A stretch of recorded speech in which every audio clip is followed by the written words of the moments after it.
प्रधानमंत्री आवास योजना अर्बानी 9th एनिवर्सरी नतीन awareness cum work order distribution पांदा संजाजाखा तिल्लामुरानी अश्विनी कुमार स्मृति कम्युनिटी हॉल नगो क्राकशालो पांदा छंसामानी बिसिंगति बुफां बसाकाय मुंतां बतां बयाफो नाहारजाखा पांदाओ थांगै मानजागिखा नारवायंगै deputy CEO Amit Roy Chaudhary assistant councillor Madhusudan Roy नखबै थंमुंगतै हुकमबेदेक बखाक्सतेनि ऑफिसर नखबै कुबनि नांनाय सकनाय आदंरक्तै असालनि पांदाओ लुकुराव गोबां मानजामानि मांफ्लि नुकजाखा আমাদের তেলিয়ামুড়া পৌর পরিষদের বিভিন্ন ওয়ার্ডের সম্মানিত কাউন্সিলরগণ যথাক্রমে আমাদের 9 নং ওয়ার্ডের সম্মানিত কাউন্সিলর শ্রী শঙ্কর ঘোষ মহোদয়, 13 নং ওয়ার্ডের সম্মানিত কাউন্সিলর শ্রী ইন্দ্রজিৎ দাস মহোদয়, উপস্থিত আছেন আমাদের মধ্যে 5 নং ওয়ার্ডের সম্মানিত কাউন্সিলর শ্রী বিমল রশিদ মহোদয়, উপস্থিত আমাদের 12 নং ওয়ার্ডের সম্মানিত কাউন্সিলর শ্রীমতী স্বপ্না দাস চৌধুরী মহোদয়া, 4 নং ওয়ার্ডের সম্মানিত কাউন্সিলর শ্রীমতী মালাশ্রী সাহা পাল মহোদয়া, তৎসঙ্গে আমাদের তথ্য সংস্কৃতি দপ্তরের বরিষ্ঠ তথ্য আধিকারিক শ্রী বিজয় দত্ত মহোদয় এবং আমাদের বিভিন্ন ওয়ার্ড থেকে আগত সম্মানিত সুধী নাগরিকবৃন্দ, বেনিফিশিয়ারিগণ এবং যাদের দ্বারা আজকে আমরা এই অনুষ্ঠানটুকু আমরা সারা রাজ্যে দেশের মধ্যে আমরা সম্প্রচার করতে পারবো, আমাদের সাংবাদিক ভাই এবং বন্ধুগণ সবাইকে আমি আমার ব্যক্তিগত পক্ষ থেকে এবং তেলিয়ামুড়া পৌর পরিষদের পক্ষ থেকে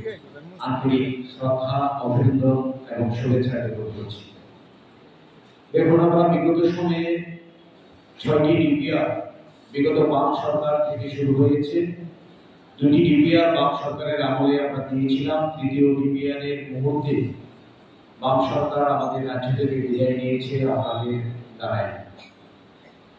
তখন আমরা 3য়, 4র্থ, 5ম, 6ষ্ঠ এই 4টি ডিপিআর আমাদের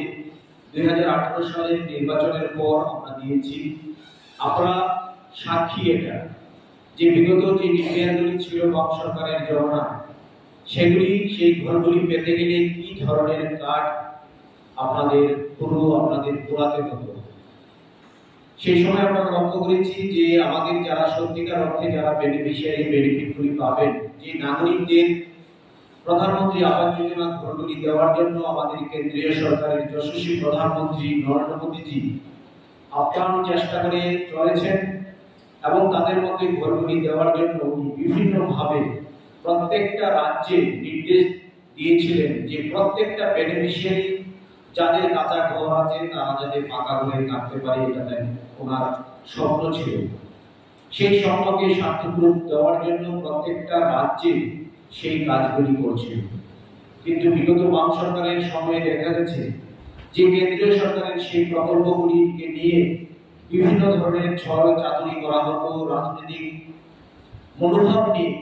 সেই ঘরগুলি বাছাই বাছাই করে 1টি 2টি ঘর প্রত্যেকটা ওয়ার্ডের মধ্যে প্রদান করা হতো।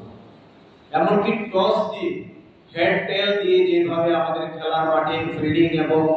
ব্যাটিং চুজ করা হয়, সেইভাবে ক্রিকেট খেলার মতো বা ফুটবল মাঠে সাইড চয়েস করার মতো হেড টেল দিয়ে ঘরগুলি দেওয়া হতো। অর্থাৎ সেই জায়গাতে আমরা লক্ষ্য করেছি যে তাদের যে চিন্তাধারা ছিল সম্পূর্ণভাবে রাজনৈতিক পরিকল্পিত এবং ওনাদের নিজের যে সমস্ত লোক, নিজেদের দলদাস যে সমস্ত লোকরা ছিল তাদেরকে ঘর দেওয়ার জন্য প্রথম অবস্থায় সেই ধরনের ছড়াছড়ি তারা করেছিল। কিন্তু এসেছিল প্রত্যেকের জন্য ঘর, প্রত্যেকের জন্য ঘর, প্রত্যেকের জন্য জল, প্রত্যেকের জন্য বিদ্যুৎ, অর্থাৎ সমস্ত